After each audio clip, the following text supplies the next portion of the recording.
Like, bro, why do toasters never toast the bread right? I mean, they always make the bread to lightly toast it or just make them black. Bro, I swear these things got one job and they still fumble it like they getting paid to disappoint me.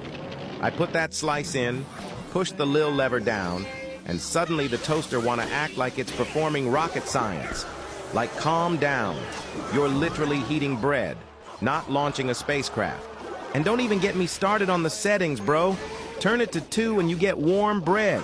Turn it to 3 and suddenly it's like the gates of hell opened. Bro, every time I toast something, I feel like I'm rolling dice with destiny. It's either the same bread or a crime scene. I just want evenly toasted bread. Not half tan, half pale. But no, these lil metal goblins wake up every day and choose violence. Anyway, Sad Alpha Wolf out.